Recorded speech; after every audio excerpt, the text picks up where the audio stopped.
14 लाख लोग बगैर किसी फतह के एक्सक्लूड हो गए। बीजेपी को इसमें कुछ अनकॉन्स्टिट्यूशनल नहीं दिखता। होता बहुत हो गया आपका। अजय सुन लीजिए। जाना चाहिए तो चले जाइए, आप जाना ही है तो चले जाइए। अजय सुन लीजिए। मैं हूँ यासर मलिक। अजय आलोक कौन होते हैं? अजय आलोक तो चुनाव आयोग को बचाने के लिए थेथरा ही कर रहे हैं। आप दे दीजिए। सुनने की हिम्मत देखो, क्या आपको एजेंडा चलाना है? बीजेपी को पता है कि इन्फिल्ट्रेटर्स हैं 14 लाख लोग। और आप देख रहे हैं अपना यूट्यूब चैनल YS3 न्यूज। आप अपने आप को समझती क्या है? अब कह दीजिए, सारा दुनिया का ज्ञान और बुद्धि आप ही लेके आ गई है। क्या कर रहे हैं आप अपना? क्या आपको ये नॉर्मल लग रहा है? भाई 100 में से 12 वोटर फर्जी हैं।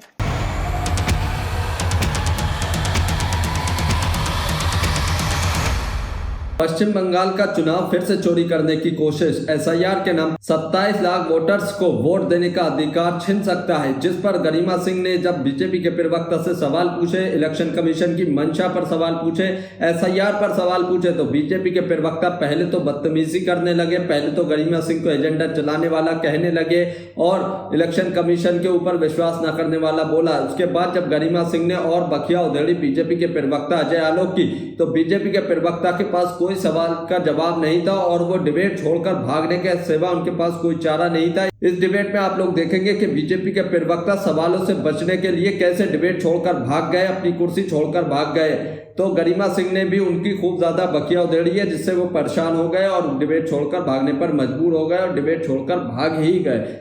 फिर उसके बाद थोड़ी देर के बाद खुद ही आ गए डिबेट में और उसके बाद फिर गरिमा सिंह ने फिर से सवाल दागने शुरू किया और SIR पर और जो 27 लाख वोटरों की नागरिकता और वोटर अधिकार है उस पर जो संदेह हुआ है और जो वेस्ट बंगाल का चुनाव में घपलेबाजी और जो धोखाधड़ी होने की कोशिश की जा रही है उस पर जब सवाल पूछे और जो विपक्ष आरोप लगा रहा है उस पर सवाल पूछे, तो बीजेपी प्रवक्ता फिर से बदतमीजी करने लगे और किस तरीके से सवाल के जवाब देने लगे। तो आप लोग पूरी डिबेट जरूर कर जाइए। यहाँ पर एंकर गरिमा सिंह जो एक ईमानदार एंकर है, जब उनकी तरफ से सवाल दागे गए तो बीजेपी प्रवक्ता के पास एक भी जवाब नहीं था, क्योंकि बीजेपी के प्रवक्ता गोदी एंकरों के सामने बैठकर डिबेट करते हैं और जहां पर उनसे कोई सवाल नहीं पूछा जाता है। तो यहाँ पर जब सवाल पूछे गए तो कैसे बदतमीजी की और डिबेट छोड़कर भागे। पूरी डिबेट देखिए सर। लेकिन इलेक्टोरल रोल फ्रीज हो गया। 14 लाख लोग पहले चरण से बाहर, 12 लाख पर बाहर निकलने का खतरा मंडरा रहा है और चुनाव आयोग इसका कोई जवाब देता नहीं दिख रहा है। सर मैं यही बात कर रहा हूँ कि ये क्योंकि एक एडमिनिस्ट्रेटिव अरेंजमेंट या प्रशासनिक अरेंजमेंट इलेक्शन कमीशन ने इख्तियार किया है, तो उनका ये की जिम्मेदारी है कि इस प्रणाली के तहत सबके योग्यता का फैसला निर्धारित समय तक हो जाना चाहिए। ये जिन लोगों को नहीं मिला, ये उनके साथ बिल्कुल एक अनफेयर ट्रीटमेंट है। और आप ये सोचिए कि अगर संविधान ने मुझे वोट देने का इख्तियार दिया है और इलेक्शन कमीशन ने मुझे पहले एडमिट कर लिया है एक बार इलेक्टोरल रोल में, अब आप मुझे निकाल रहे हैं और व्यवस्था ये है कि आप अपीलेट ट्रिब्यूनल में जाइए और जब आपका फैसला होगा तब इसके बारे में निर्णय लिया जाएगा इलेक्शन के बाद।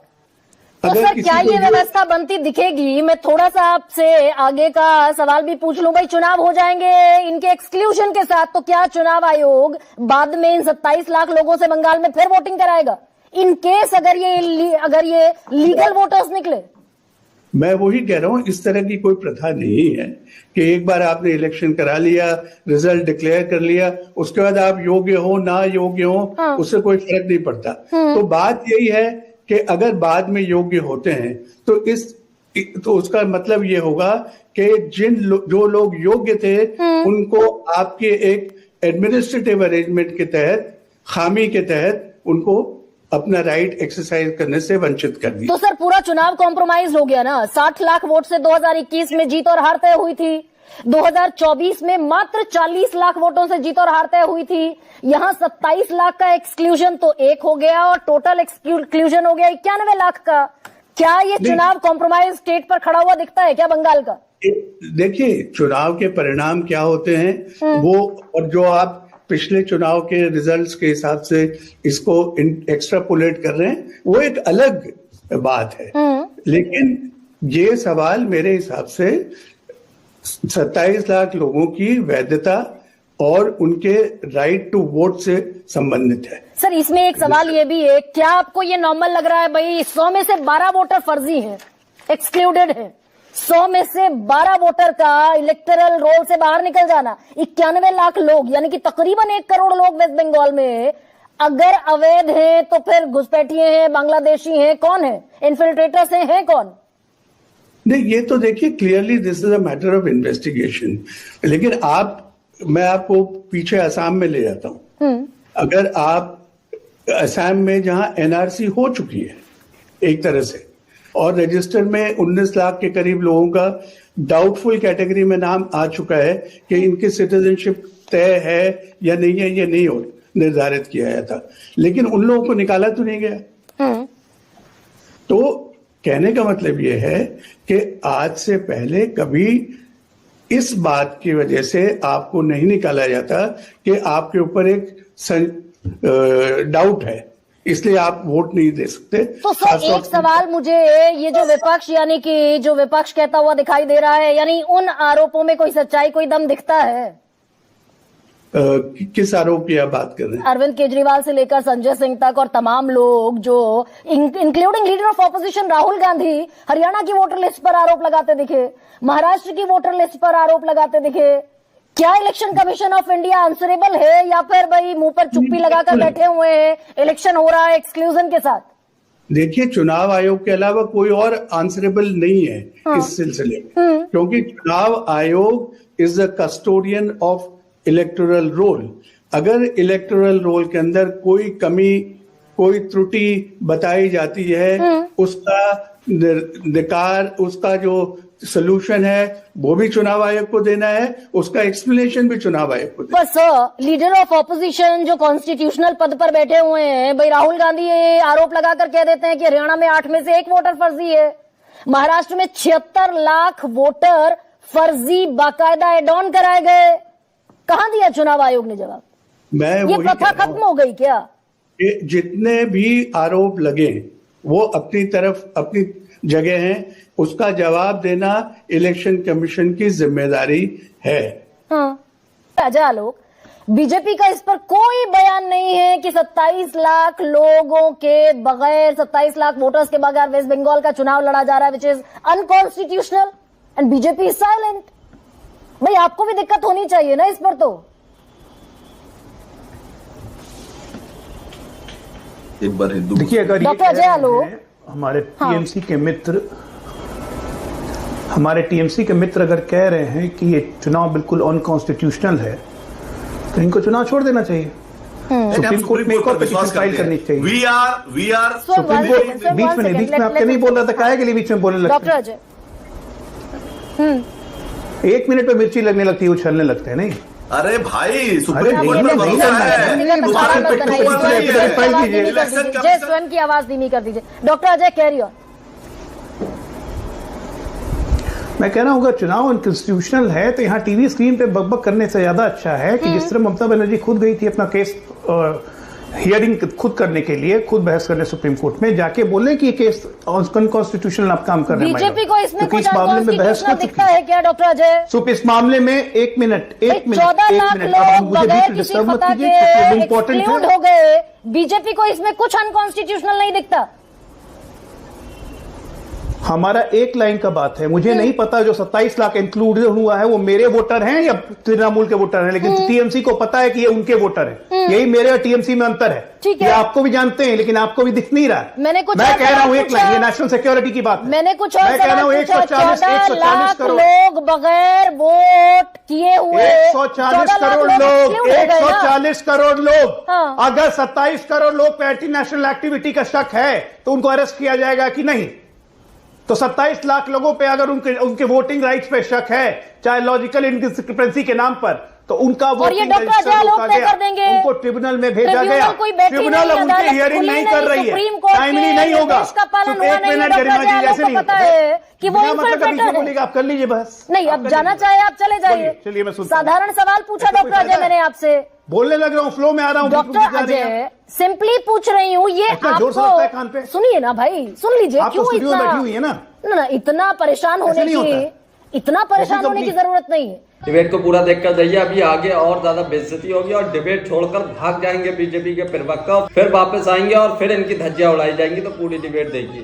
आपको पता है इन्फिल्ट्रेटर हैं 14 परेशान लाख नहीं, let me लोग। complete. I get irritated with Carry Farhan. on. You are in a habit of doing this. Carry मेरी on, हर बार क्योंकि इसी बात जवाब से झगड़ा आपके होता पास है। डॉक्टर अजय होता मुझे नहीं बात है। खत्म करने दीजिए ना भाई। अब ये कम से कम मेरे पास सब चीज का जवाब है। जवाब तो मैं आपको सब चीज का दूंगा, आपको सुनने का हिम्मत नहीं है। जवाब दे दीजिए। आपको सुनने की हिम्मत नहीं, क्योंकि आपको एजेंडा ये चलाना है। बीजेपी को पता है कि आपको यहाँ इन्फिल्ट्रेटर चलाना है से एजेंडा। 14 लाख लोग। इलेक्शन कमीशन कौन-सी जुडिशियल बॉडी है इस देश के कॉन्स्टिट्यूशन के हिसाब से? You are no one to question, and specially this matter is no more administrative.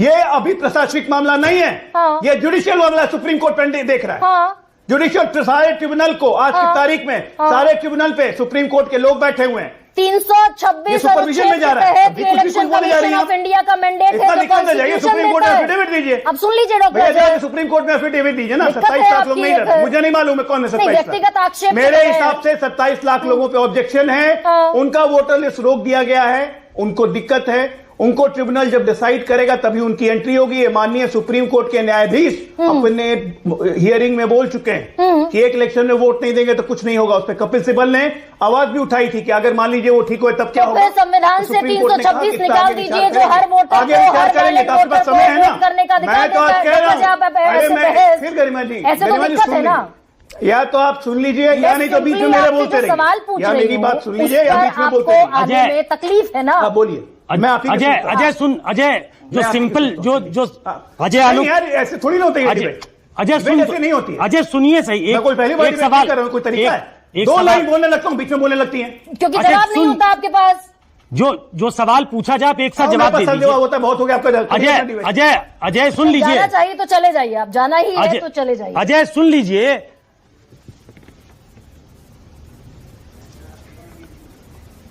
ये एजेंडा चलाते हैं आप इस देश की कॉन्स्टिट्यूशनल ऑर्गेनाइजेशन के खिलाफ।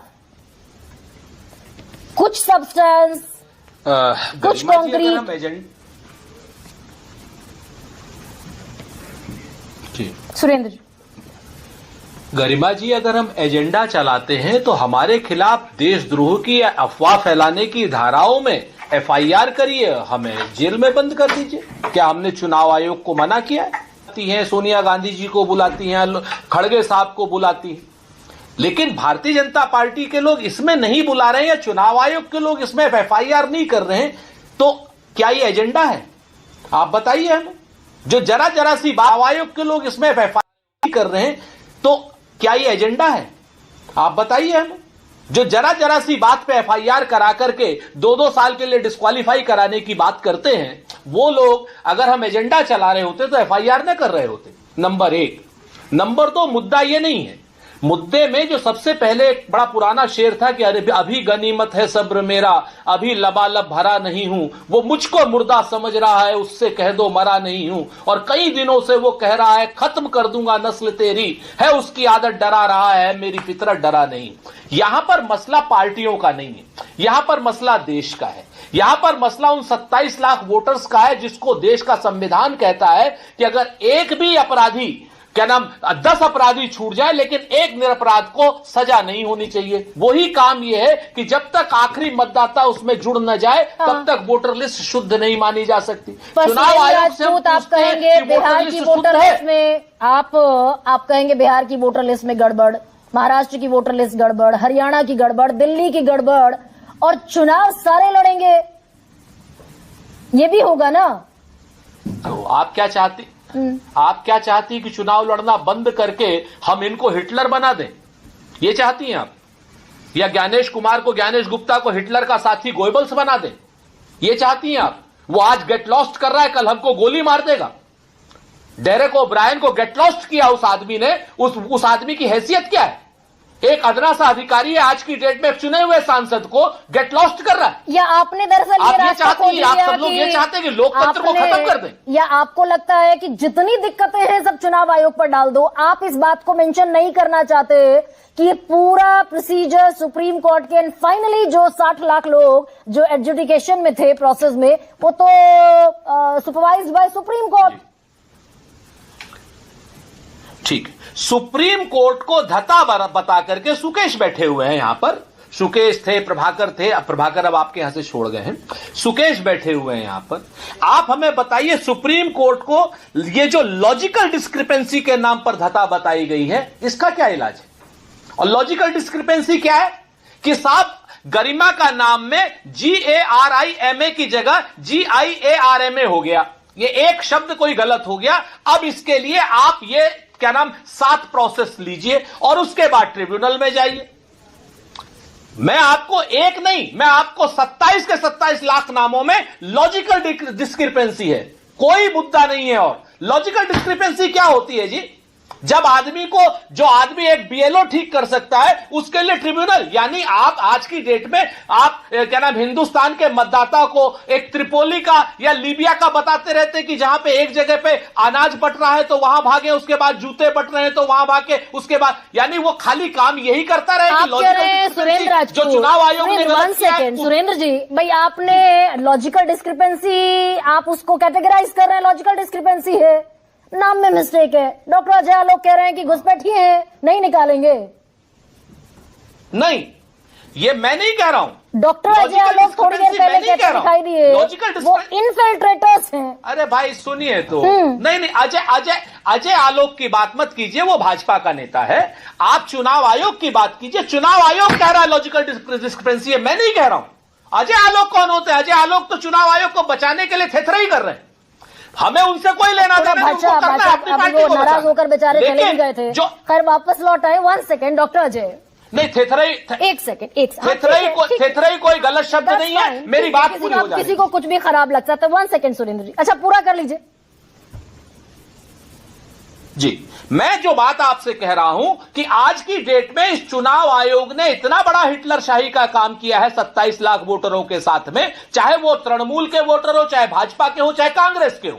27 लाख वोटरों को लॉजिकल डिस्क्रिपेंसी के नाम पर आप जो हटा रहे हैं, आज कल की डेट में लॉजिकल डिस्क्रिपेंसी ठीक हो जाएगी। और मान लीजिए किसी चुनाव में कहीं पर 2000 से वोटों की हार या जीत हुई, तो वो जो चुनाव का प्रत्याशी है और उसके क्षेत्र में 4000 वोट और जुड़ गए, तो चुनाव काउंटर मांड हो जाएगा क्या? ठीक है सुरेंद्र, एक सेकेंड डॉक्टर आयोग से भी सवाल। ठीक है डॉक्टर अजय आलोक, मेरा सवाल दरअसल ये था जिस पर आप नाराज हुए, ये mandate election commission of India का है कि एक भी वैलिड वोटर अगर महरूम रहता है अपने वोटिंग राइट से तो वो अनकॉन्स्टिट्यूशनल इलेक्शन प्रोसेस है। यहां हम बैठकर बात कर रहे हैं उन 27 लाख लोगों की जिनके लिए अदालत ने कहा, सुप्रीम कोर्ट ने कहा ट्रिब्यूनल बनेगा। They are not infiltrators, they were valid voters in 2002 voter roll, रह चुके हैं वो हमारे वोटर रोल में। Carry on. वोटर रोल में रह चुके हैं, इसीलिए SIR करवाई गई थी, जिसका स्पेशल इंटेंसिव रिवीजन का मतलब ही यही था कि पूरे वोटर इसका शुद्धिकरण करो, जो फर्जी तरीके से चले हैं उनको डिटेक्ट करो और डिलीट करो। वही काम इलेक्शन कमीशन कर रहा है। एक नॉर्मल आदमी, गांव के आदमी को समझ में आता है, बाकी बुद्धिजीवियों को समझ में नहीं आता है। दूसरी बात गरिमा जी, संबंधों की मैं मर्यादा निभाना जानता हूं, इसलिए वापस आ गया हूं। बेचारा मैं नहीं। Thank you so much, thank you so much. Debate की एक मर्यादा होती है, अगर आप मर्यादा में डिबेट करिएगा तो बहुत अच्छा रहेगा। Thank you so much. 2 line बोल नहीं रहा हूं, बीच में आप टोकने लग रही हैं। सुप्रीम कोर्ट का रेफरेंस ले रहा हूं, आप बीच में बोलने लग रही हैं। कहिए। सुप्रीम कोर्ट का रेफरेंस में ले रहा हूं, जजेस का रेफरेंस ले रहा हूं, उसमें आप बीच में बोलने लगी हैं। आप अपने आप को समझती क्या है? अब कह दीजिए, सारा दुनिया का ज्ञान बुद्धि आप ही लेके आ गई है क्या कर रहे हैं आप अपना? मुझ पर मत टाइम, मैं टाइम दया नहीं करना, क्योंकि मैं जो अपनी बात बोल रहा हूं मुझे अपनी बात बोलने दीजिए, तो बीच में मत बोला कीजिए। कहिए। मैं यहाँ पे आपकी बात, अपनी बात, अपनी पार्टी की बात करना। हमें इलेक्शन कमीशन से कोई मतलब नहीं है एज अ पॉलिटिकल पार्टी। हम सपोर्ट कर रहे हैं भारत की एक संस्था को। कल का सुप्रीम कोर्ट अगर कहता है, कल या परसों के निर्णय में, कि 27 लाख लोग रह गए, हो सकता है इसमें 5 लाख वैलिड वोटर हो सकता है इसमें 5 वैलिड वोटर हो, उस 5 वैलिड वोटर के लिए भी हम इलेक्शन नहीं होने देंगे, प्रेसिडेंट रूल लगा देंगे। तब देखिएगा यहाँ पे जितने लोग बैठे हुए थे, क्या मुंह बनेगा सबका। अभी तक एक आदमी आपको बोला किसी ने कि भाई अगर 27 लाख लोग में से 27 वैलिड वोटर भी हैं तो प्री इलेक्शन मत होने दो, और यहां बैठ के ड्रामा कर रहे हैं इलेक्शन कमीशन को गाली देने के लिए। ऐसा संविधान में कोई किसी तरह की कोई संविधान में प्रोविजन है कि अगर वैलिडेशन नहीं होता है, काम जरूरी है, सुप्रीम कोर्ट मॉनिटर कर रही है। 10 चीज हो सकता है, क्यों नहीं बोलते हैं? क्यों नहीं बोलते? फर्जी आप है, कांग्रेसी फर्जी है। चुनाव आयोग को कैसे रखा हुआ था कोई जानता नहीं है क्या? एन गोपाला स्वामी चीफ इलेक्शन कमिश्नर ने लिख के दिया था नवीन चावला के बारे में, फिर ओपनली कांग्रेस का साइड। डिबेट को पूरा देखिए, अभी और धज्जियां होने वाली बीजेपी प्रवक्ता की, और आपको डिबेट देखकर कैसा लगा जरूर बताइए। एक कॉन्स्टिट्यूंसी की जगह पूरे इंडिया का इलेक्शन काउंटर मैनेज कर दिया। सुरेंद्र क्या बात जी, करते हैं? किसी को पार्लियामेंट में आप चुनाव की दलील दे रहे हैं। सुरेंद्र जी एक मिनट नेशनल सिक्योरिटी का मामला है गरिमा जी। अजय आलोक, फिर से कहिए एक बार। अजय मेरा एक जेन्युइन सा सवाल है। सुप्रीम कोर्ट की निगरानी में सब कुछ हो रहा है, एजुकेशन हुआ, और उसके बाद एक आपके पास राइट है कि आप ट्रिब्यूनल में जा सकते हैं। वो 14,28,000 लोग जो ट्रिब्यूनल में जा सकते हैं, उसके पहले वोटर लिस्ट फ्रीज कर दी गई है। मतलब ये 14,28,000 लोग अब अगर वो जेन्युइन भी हैं और उनमें से बहुत सारे लोगों ने 2024 के इलेक्शन में पार्टिसिपेट किया है, तो इलेक्शन कमीशन के बोलने के बाद भी, माफ कीजिएगा, सुप्रीम कोर्ट के कहने के बाद भी कि वो 14,28,000 के पास एक मौका है और वो नेचुरल जस्टिस के खिलाफ जाता है, अगर वो 14,28,000 लोगों को हियरिंग नहीं मिलती है, तो क्या ऐसे लोगों के लिए नहीं बोलना चाहिए? ये सवाल है आपसे। बिल्कुल, मुझसे ये सवाल क्यों है सुकेश? यही बात तो कह रहा हूं, मुझसे ये सवाल क्यों है? ये सवाल तो कायदे से सुप्रीम कोर्ट के पास होना चाहिए ना। पॉलिटिकल पार्टी का रिप्रेजेंटेटिव होने के नाते मैं अपने देश के इंस्टीट्यूशंस के साथ हूं। जब वो विपक्ष में थे तब भी साथ थे, आज हम सत्ता में हम तब भी साथ में, और खासकर जब उसको सुप्रीम कोर्ट मॉनिटर कर रहा है। Who am I to give my education और माई कमेंट्स? मैं कौन होता हूं? भारतीय जनता पार्टी कौन होती है? देश के संविधान की सर्वोच्च संवैधानिक संस्था सुप्रीम कोर्ट इसको देख रही है, मॉनिटर करके हर काम करवा रही है, और हम यहां बैठ के बुद्धिजीवियों की तरह, लेफ्ट बुद्धिजीवियों की तरह बहस कर रहे हैं कि संविधान गलत है, ये कानून गलत है। मुझमें इतनी बुद्धि नहीं है भाई, आप लोग में होगी, करिए। नहीं, लेकिन एक आखिरी मौका उनको मिलना, एक पॉलिटिकल पार्टी की अपनी एक राय होगी, जैसे कांग्रेस की है, जैसे टीएमसी की है, बीजेपी की भी राय होगी ना। मेरी स्पष्ट राय है कि जिन जिन को यह मौका नहीं मिला है, जो ट्रिब्यूनल के बाहर, अब 1-2 दिन के बाद है, इमरजेंसी सुप्रीम कोर्ट में जाएं, कल भी टाइम है। और अगर किसी को लगता है कि ये उनके वोटर हैं, तो उनको तो और कूद के जाना चाहिए अपने वोटर्स को बचाने के लिए। अच्छा, नहीं जा रहे। चलिए नहीं, एक सवाल रात में 12 बजे सुप्रीम कोर्ट खोलवा देते हैं, रात में प्रयास नहीं कर सकते। खैर, लेकिन एक आखिरी सवाल का जवाब दे दीजिए। ये जो ट्वीट किया है इलेक्शन कमीशन ने, वो ट्वीट देखा आपने? आपको लगता है कि किसी भी स्वायत्त संस्था को एक पॉलिटिकल पार्टी को निशाना बनाते हुए वो ट्वीट करना चाहिए? आपको वैलिड लगता है ये? उन्होंने क्या ऐसा लिखा है कि इलेक्शन कमीशन की बीजेपी को 2 टूक, असम में इस बार चुनाव भय मुक्त होंगे, प्रलोभन मुक्त होंगे? उन्होंने बीजेपी के लिए तो नहीं लिखा। क्यों नहीं लिखा ऐसा? देखिए ऐसा है कि इसी अभी लवासा साहब गए। लवासा साहब 2019 में इलेक्शन कमिश्नर थे, और प्रधानमंत्री मोदी और अमित शाह जी पे बहुत सारे 5-6 कमेंट्स आए थे। उनकी राय कुछ अलग थी। इलेक्शन कमीशन रहते हुए उन्होंने प्रधानमंत्री जी के खिलाफ परोक्ष रूप से लेख लिखा, हमने तो कुछ नहीं कहा। ये अब भाई साहब जो टीएमसी के एमपी थे, इनका क्या नेचर रहा है पार्लियामेंट में, सब कोई जानता है। किस ढंग से क्या बात की होगी, इलेक्शन कमीशन ने उसमें क्या रिप्लाई दिया, ये आज के बदलते हुए राजनीतिक परिवेश का, जब इलेक्शन कमीशन को दलाल कहिए, रिप्लाई दिया। ये आज के बदलते हुए राजनीतिक परिवेश का, जब इलेक्शन कमीशन को दलाल कहिएगा, ज्ञानेश कुमार के ठुमके लगाइएगा, ज्ञानेश कुमार को मां बहन ऊपर से नीचे तक सब पे लपेट दीजिएगा, और एक ट्वीट करता है तो उसकी गरिमा पे जा गई। रोज दिन उनकी गरिमा का शोषण करते रहिए, वो आपको राइट मिल गया just because you are an member of parliament. Doctor Ajay, Caesar's wife should be above suspicion, ये तो कहा जाता है ना। वो इलेक्शन कमीशन है, पॉलिटिकल पार्टी नहीं। वो जमाना गया, आप भी जानते हैं। अच्छा, वो जमाना चला गया। Election commission is a part of election, it's not a political party, but election commission itself is a part of election of this country. बिना इलेक्शन कमीशन के चुनाव हो ही नहीं सकते हैं, तो चुनाव से आप इलेक्शन कमीशन को दूर नहीं रख सकते हैं। डॉक्टर अजय, एक आखिरी सवाल का जवाब दीजिए। बिहार के SIR के वक्त ज्ञानेश कुमार ने, हमारे इलेक्शन कमीशन ऑफ इंडिया ने सुप्रीम कोर्ट में कहा, अनुच्छेद 326 और 324 के तहत इलेक्टोरल रोल तैयार करना, उसको फ्रीज करना, हर एक वोटर को वोटिंग राइट देना, ये इलेक्शन कमीशन ऑफ इंडिया का मैंडेट है, जो कॉन्स्टिट्यूशनली आंसरेबल है इस देश का इलेक्शन कमीशन ऑफ इंडिया। तो इन पर जवाब, अगर ये 27 लाख वोटर्स रह गए, तो इस पर इलेक्शन कमीशन ऑफ इंडिया सामने आकर कह दे कि this will be the process. इस पर हम चुप क्यों बैठे? ये जवाब चाहता है ना देश इलेक्शन कमीशन ऑफ इंडिया से। बस इतना बता दीजिए।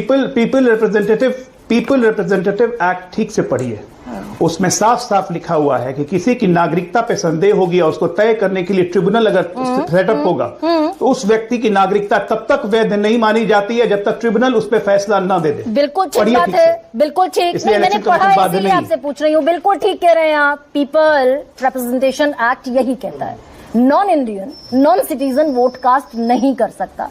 तो ये प्रोसेस तो पूरा हुआ नहीं ना अभी, उसके बावजूद 14 लाख लोग बाहर हो गए ना। उसके एक लाइन मत खाइए, एक लाइन मत खाइए। वो ये भी कहता है कि किसी की नागरिकता पे अगर संदेह है, कोई अगर विदेशी नागरिकता ले चुका है और उसकी नागरिकता पे संदेह है और मामला अगर ट्रिब्यूनल में है तो ट्रिब्यूनल का फैसला आने तक उसकी नागरिकता वैध नहीं मानी जाएगी। तो ट्रिब्यूनल तो बैठी नहीं ना डॉक्टर अजय। मैं यही कह रही हूँ कि एडमिनिस्ट्रेटिव फेलियर का बोझ, एडमिनिस्ट्रेटिव फेलियर की सजा ये एडमिनिस्ट्रेटिव अब नहीं है। गरिमा जी, ये अब एडमिनिस्ट्रेटिव नहीं रहा, इसको सुप्रीम कोर्ट मॉनिटर कर रहा है। It's entirely a judicial process. आप जुडिशियल फेलियर कहिए, सुप्रीम कोर्ट में जाइए, 2 दिन है। ट्रिब्यूनल बैठा नहीं, अपने वोटर वालों को तो जरूर जाना चाहिए। भाई सुप्रीम कोर्ट में कंटेम्प्ट ऑफ ऑर्डर हुआ, सुप्रीम कोर्ट ने कहा 19 अदालतें बैठेंगी, बैठी नहीं एक भी अदालत, ताला खुला नहीं एक भी अदालत का। तो ये तो कंटेम्प्ट ऑफ सुप्रीम कोर्ट इस देश में हो रहा है ना। तो मुझे क्यों बोल रही है? सुप्रीम कोर्ट को बोलिए ना, मुझे बोलने कोई फायदा है? मैं ताला खुलवा दूंगा या भारतीय जनता पार्टी ताला खुलवा देगी? ठीक, आपकी। तो दोस्तों, आप लोगों ने ये पूरी डिबेट देखी। आप लोग इस डिबेट के बारे में क्या कहते हैं? अपनी राय इस पर जरूर देकर जाइए।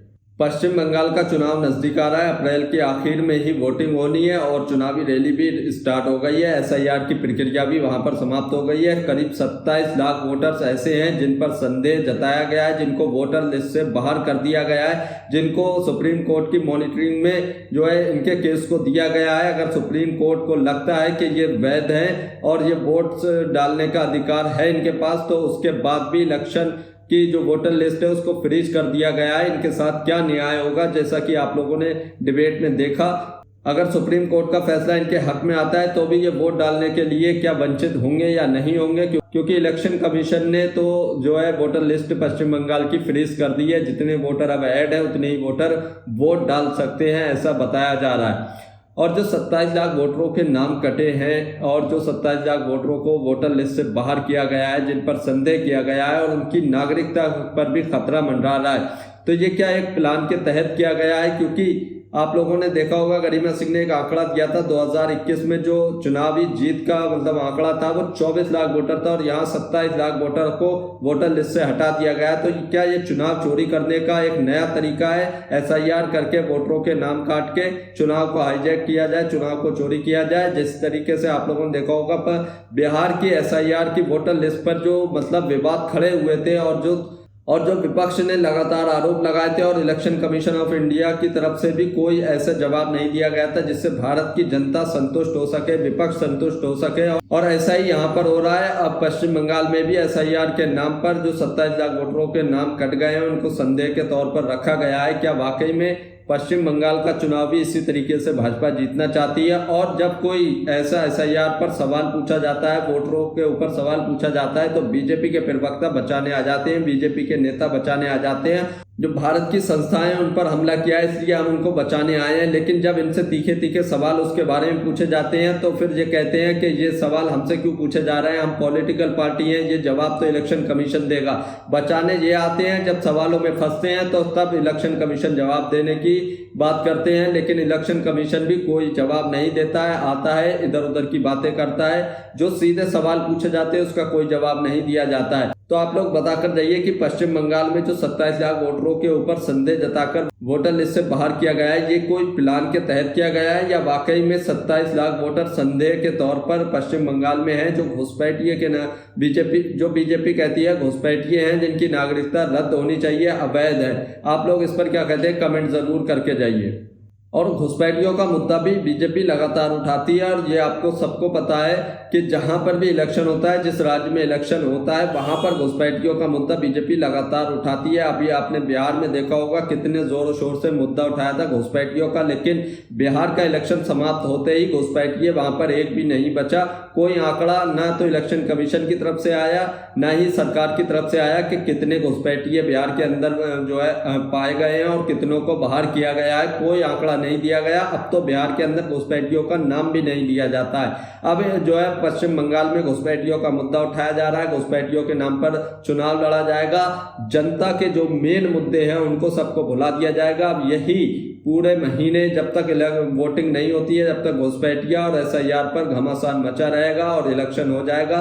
इलेक्शन के बाद जो भी रिजल्ट आएगा तो उसके बाद ना तो घुसपैठियों का मुद्दा बचेगा, ना ही जो वोटर लिस्ट से जो मतलब 27 लोगों को संदेह के तौर पर रखा गया उनका क्या होगा, ये भी कुछ मतलब मुद्दे गायब हो जाएंगे। और जनता से जुड़े मुद्दे जो इलेक्शन के टाइम पर उठने चाहिए, जो जनता की समस्याएं वो सबके सामने आने चाहिए, जिन पर जनता वोट करना चाहिए, विपक्ष हो या फिर सत्ताधारी पार्टी हो, उसको वो मुद्दा लेकर जनता के बीच जाना चाहिए, जिस पर जनता भरोसा करे और वोट दे और उसका जो मतलब जिंदगी की प्रॉब्लम है वो सॉल्व हो। ऐसे मुद्दे नहीं उठाए जाएंगे और यही सिर्फ होगा इस पश्चिम बंगाल के चुनाव में भी, आने वाले टाइम में भी। रैलियों के अंदर भी जितने भी नेता हैं, बड़े बड़े नेता हैं, वो भी इसी तरीके के भाषण देंगे। घुसपैठिया, SIR और हिंदू मुसलमान की बात की जाएगी। तो आप लोग इस पर क्या कहते हैं, कमेंट जरूर करके जाइए। पश्चिम बंगाल का चुनाव किन मुद्दों पर होना चाहिए, आप लोग कमेंट में जरूर बताइए। और आप लोगों ने देखा होगा कि इलेक्शन कमीशन ऑफ इंडिया से जब भी विपक्ष सवाल पूछता है या कोई भी सवाल पूछता है तो बीजेपी के नेता, प्रवक्ता सब उसको इलेक्शन कमीशन को बचाने आ जाते हैं। इलेक्शन कमीशन जो है खुद जवाब नहीं देता। इलेक्शन कमिश्नर ज्ञानेश गुप्ता जो है वो जवाब नहीं देते हैं, और अगर कभी भी प्रेस कॉन्फ्रेंस करते हैं तो सीधे जो सवाल पूछे गए उसका जवाब ना देकर और जो है विपक्ष के ऊपर सवाल दाग देते हैं और उनसे एफिडेविट मांगते हैं। और जब बीजेपी के प्रवक्ता या नेताओं से पलटकर इस पर सवाल पूछा जाता है, जब ये फंस जाते हैं तो फिर जो ये कहते हैं कि हम एक पॉलिटिकल पार्टी है, हम ये इलेक्शन कमीशन का जवाब कैसे दें, इलेक्शन कमीशन इसका जवाब खुद देगा। लेकिन बचाने के लिए ये खुद आ जाते हैं। जैसा कि आप लोगों ने इस डिबेट में देखा, एंकर जो ईमानदार एंकर गरिमा सिंह है, उन्होंने जब सवाल पूछे और जब 27 लाख वोटरों के बारे में सवाल किए गए तो बीजेपी के प्रवक्ता कैसे उनको एजेंडा चलाने वाला, गलत इन्फॉर्मेशन देने वाला कहने लगे, जिसके बाद एंकर गरिमा सिंह ने और तीखे तीखे सवाल पूछे तो बीजेपी प्रवक्ता कैसे डिबेट छोड़कर भागने पर मजबूर हो गए और डिबेट छोड़कर भाग गए। और उसके थोड़ी देर के बाद फिर खुद आ गए डिबेट में और फिर उनकी बखिया उधेड़ी गई। और उसके बाद कांग्रेस के प्रवक्ता सुरेंद्र राजपूत ने भी बहुत अच्छी अच्छी बातें कही। और जो मतलब विपक्ष का आरोप है वो लगातार यही आरोप है कि वोट चोरी करके SIR के माध्यम से इलेक्शन जीते जा रहे हैं। सुरेंद्र राजपूत ने भी अजय आलोक जो बीजेपी प्रवक्ता है उनको जो है थितराई करने वाला कहा, जिससे और ज्यादा वो भड़क गए। आप लोग इस पर क्या कहते हैं, कमेंट जरूर करके जाइए। आपको ईमानदार एंकर गरिमा सिंह की ये डिबेट देखकर कैसा लगा, इस पर अपनी राय जरूर देकर जाइए। क्योंकि ईमानदार एंकर वही होता है जो न्यूट्रल होता है, जो मतलब को चाहे सत्ता हो या विपक्ष हो, दोनों से बराबर के सवाल पूछे जाएं और सत्ता से खूब ज्यादा सवाल पूछे जाएं, क्योंकि उनकी जिम्मेदारी है सवालों के जवाब देना। वो सत्ता में इसीलिए आए, जनता ने चुना है उनको कि वो जनता की बातें करें और जनता के सवालों के जवाब दें जो एक एंकर को पूछने चाहिए। गोदी मीडिया के एंकर बीजेपी के प्रवक्ताओं से कोई सवाल नहीं पूछते हैं, सिर्फ एक शुरू में सवाल पूछा और उसके बाद 5 मिनट लगातार बोलने देते हैं, चाहे वो कुछ भी बोलकर निकल जाए। ऐसा यहाँ पर नहीं हुआ। एंकर गरिमा सिंह लगातार अगर वो गलत बोल रहे हैं तो उसका पलटवार करती हैं, जिस पर बीजेपी के प्रवक्ता भड़क भी गए और डिबेट छोड़कर भी भागे। आप लोग गरिमा सिंह के लिए क्या कहते हैं, कमेंट जरूर करके जाइए। क्या गरिमा सिंह न्यूट्रल डिबेट करती हैं, क्या ईमानदारी से डिबेट करती हैं, आप लोग कमेंट जरूर कीजिए। अगर आप भी गोदी मीडिया का विरोध करते हैं तो हमारे चैनल YS3 न्यूज़ को अभी सब्सक्राइब कीजिए। वीडियो अच्छी लगी हो तो इसको एक लाइक, एक कमेंट जरूर करके जाइए।